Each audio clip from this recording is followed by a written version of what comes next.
Poznanski Benamou, qui est aussi vice-présidente de Mauriel, mais vice-présidente aussi de l'Assemblée des Français à l'étranger, conseiller des Français d'Israël à l'Assemblée des Français de l'étranger depuis 12 ans, et présidente d'honneur de l'Association des Français, va aussi dire quelques mots.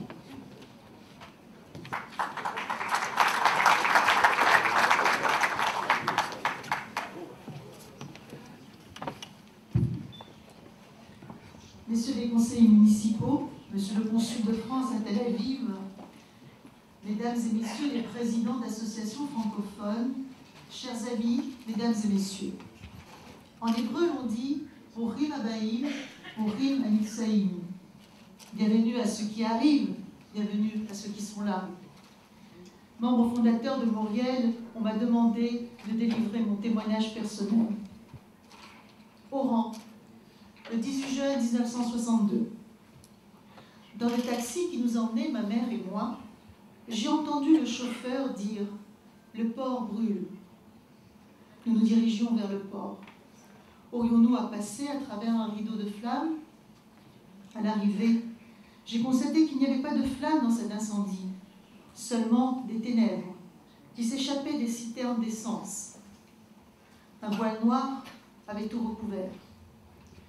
Entre les âcres tourbillons, luisait parfois un ray de soleil blanc qui me découvrait des visages hagards, des yeux fiévreux, des valises cabossées, toute une humanité en attente, en transit.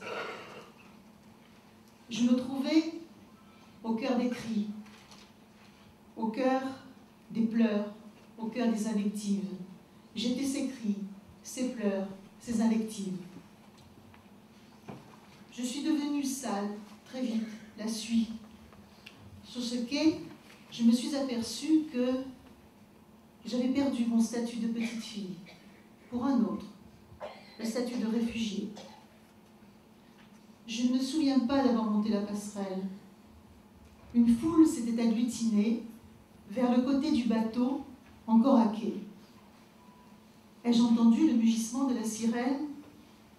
Voiles noirs et fumées se sont unis en des noces opaques qui m'ont volé ma ville blanche, sa lumière dorée, le ciel azur. Sur le quai, des silhouettes trépignaient. Les sanglots saturaient l'air, se répondaient, dessinant un requiem sur quelques secrètes partitions. Le navire s'est écarté du quai, comme à la sauvette. Le silence s'est établi sur le quai, sur les ponts.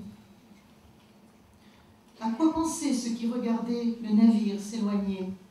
À quoi pensaient ceux qui se pressaient à côté de moi sur la lisse? Lorsqu'on m'a arraché de ma terre natale, je n'ai rien senti, comme tétanisé. La fumée avait fini de tisser un linceul noirâtre à ma ville, à la terre, au ciel. Je me souviens d'une lumière pâle de sépulcre. J'ai détourné la tête et j'ai fixé la ligne d'horizon. Désormais, nos vies se tenaient là, en équilibre précaire au-dessus de la mer. Il était impératif de se réapproprier le futur. La nuit venue, ma mère, endormie sur un transat qui avait coûté au marché noir une partie des économies de la famille, j'ai erré le long des coursives et des ponts encombrés de corps. Noyé de détresse, des yeux s'ouvraient sur mon passage, des hommes se prêtaient des flasques, des femmes, à demi assoupies, tartinaient de soubresaude d'étranges pains durs. Les proposaient à la ronde, avec dignité. On les acceptait d'eux-mêmes. Nous avons tout perdu, balbutiaient les regards. Cette nuit-là mettait un terme pour moi à ce que les adultes appelaient les événements et l'enfant que j'étais, la guerre.